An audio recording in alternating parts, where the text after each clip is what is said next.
how's it going? This is Amy. Welcome back. Um, I started recording this a few minutes ago, and I looked down and my mic wasn't working. So, you know, technical difficulties today on Thursday. Great. The day before, I was going to say Christmas. Nope. The day before Halloween. Anyway, we're going to start this over. I have a TBR for November, or actually, for me, it's a book of possibilities because I have such a huge book stack from the library I borrowed that I'm trying to get through that we'll see what I get through with these. I just got 4 books for November plus the library books, plus I have one to pick up. And then there's nonfiction November readathon happening. I forget who puts it on. I'll have to find out, but I wanted to do a separate video for what nonfiction books I would like to get to. So we'll see. Hopefully the mic stays on because I don't know what happened. But here we go. We are going to go over TBR for November. Possibilities, a possible selection.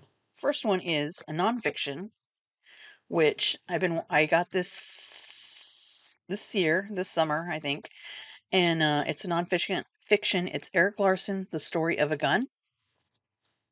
I found this while I was surfing on eBay for some books, and I came across this, and it sounded really interesting. So this devastating book begins with an account of a crime that is now almost commonplace. On December 6, 1988, 16-year-old Nicholas Elliott walked into his Virginia high school with a Cobra M11-9 and several hundred rounds of ammunition tucked in his backpack. By day's end, he had killed one teacher and severely wounded another. In Lethal Passage, Eric Larson shows us how a disturbed teenager was able to buy a weapon advertised as the gun that made the 80s roar. In so doing, he not only illuminates America's gun culture, its manufacturers, dealers, buffs, and propagandists, but also offers concrete solutions to our national epidemic of death by firearm. The result is a book that can and should save lives, and that has already become an essential text in the gun control debate. Yeah, so there's that. It's a short book. I think what was it? Looked it up a minute ago. Not very big. It is 240 pages. Yeah, nonfiction. So that I really want to get to this one in November. So that's the priority out of this stack. And then the next one is A Flicker in the Dark by Stacy Willingham. Been wanting to read this for a while. I think I've had this for a couple years. Got it at Goodwill. And this is about when Chloe Davis was 12, 6 teenage girls went missing in her small Louisiana town. By the end of the summer, her own father had confessed to the crimes and was put away for life, leaving Chloe and the rest of her family to grapple with the truth and try to move forward with dealing with the aftermath. Then it goes on to say, now 20 years later, Chloe is a psychologist in Baton Rouge and getting ready for her wedding. While she finally has a fragile grasp on the happiness she's worked so hard to achieve, she sometimes feels as out of control of her own life as the troubled teens who are her patients. So, when a local teenage girl goes missing and then another, that terrifying summer comes crashing back. Is she paranoid, seeing parallels from her past that aren't actually there?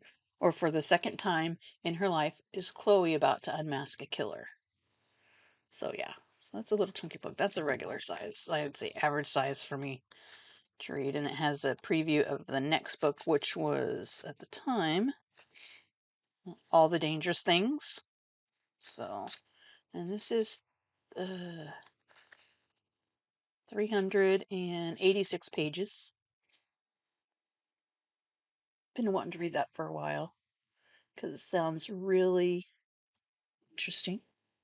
And then this one, I really like S.A. Cosby, so this is one I've had for at least over a year. This is All the Sinners Bleed. I read Razorblade Tears, and I really liked it. And so, and I do have his new one on reserve at the library.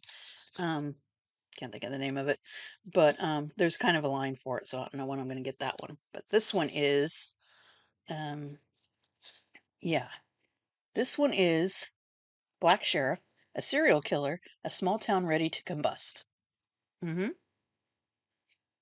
Titus Crown is the first black sheriff in the history of Sharon County. I think it's Sharon County, Virginia. In recent decades, Sharon has had only two murders. After years of working as an FBI agent, Titus knows better than anyone that while his hometown might seem like a land of moonshine, cornbread, and honeysuckle, secrets always fester under the surface. When he then, a year to the date after Titus's election, a schoolteacher is killed by a former student, and the student is fatally shot by Titus's deputies. Those festering secrets are now out in the open and ready to tear the town apart. As Titus investigates the shootings, he unearths terrible crimes and a serial killer who has been hiding in plain sight, haunting the dirt lanes and woodland clearings of Sharon. With the killer's possible connection to the local church, ooh, and the town's harrowing history weighing on him, probably, Titus projects confidence about closing the case while concealing a painful secret from his own past. At the same time, he also has to contend with a far right group that wants to hold a parade in celebration of the town's Confederate history. Well, things are gonna blow up there. Um, Sharon is Titus's home and his heart, but where faith and violence meet, there will be a reckoning, powerful and unforgettable.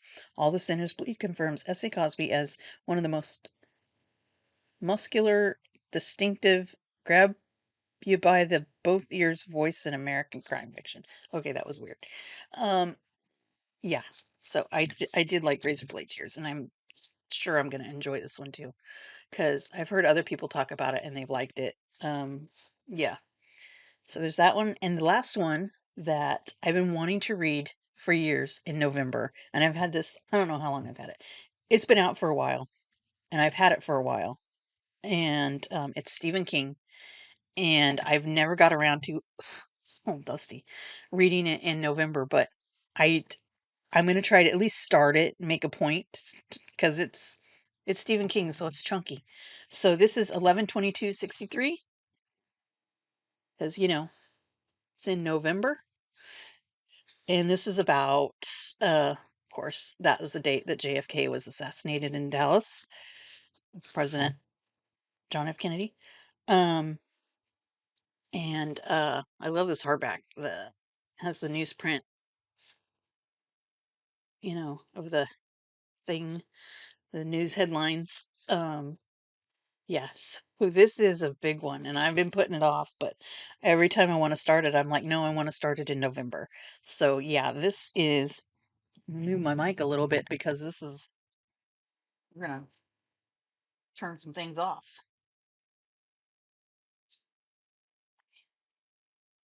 Well, good news, it looks like it's only 31 chapters. Um,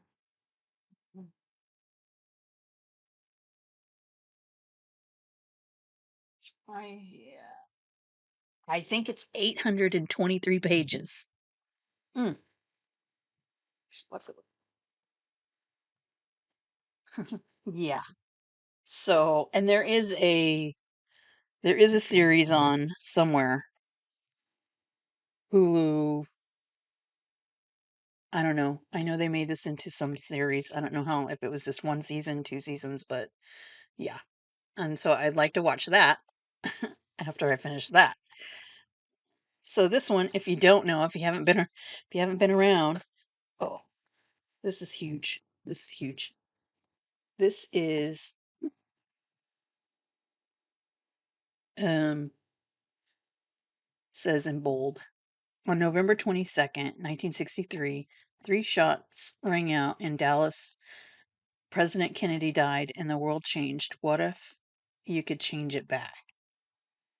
That's the thing I always struggled with, is if you could go back in time and change some things. But I believe in the I believe that you change one thing, you would change other things. So it might not turn out good, but do you sacrifice to change the things that you could save some people? Or are you actually killing more people by saving the one person? That's always the the question.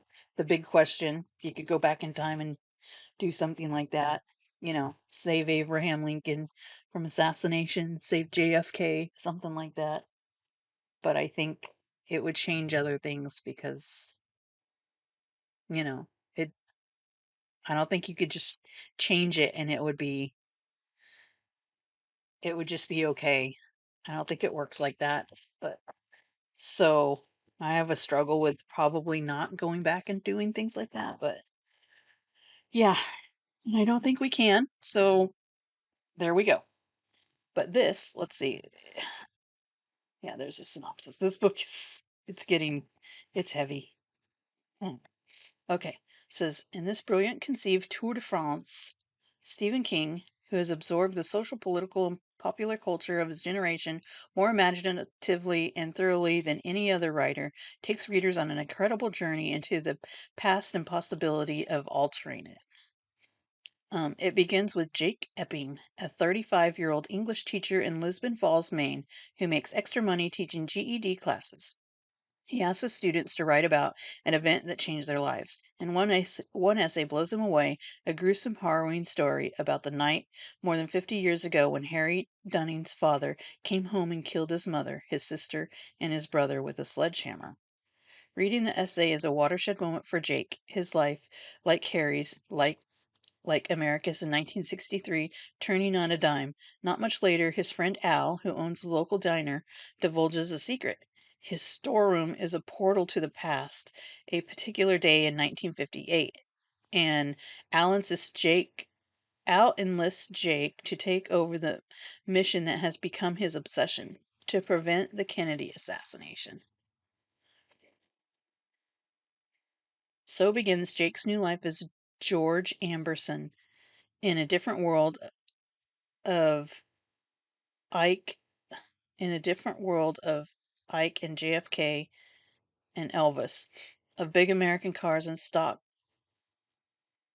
hops and cigarette smoke everywhere, from the dank little city in Derry, Maine, where there's dunning business to conduct, to the warm-hearted small town of Jody, Texas, where Jake falls dangerously in love. Every turn is leading eventually, of course, to a troubled loner named Lee Harvey Oswald, and to Dallas, where the past becomes heart-stoppingly suspenseful and where history might not be history anymore. Time travel has never been so believable or so terrifying.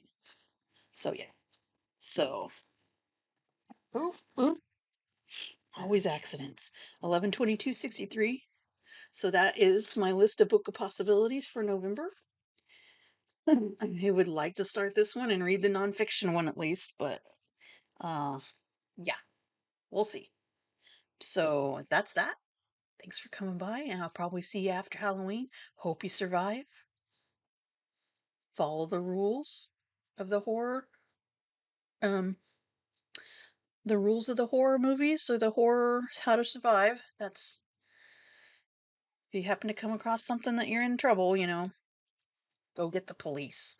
But anyway, okay. Thanks for coming by. Good to see you again. Hope you enjoyed it. And we'll be back here probably in November, hopefully at the beginning. And have a good one. Thanks.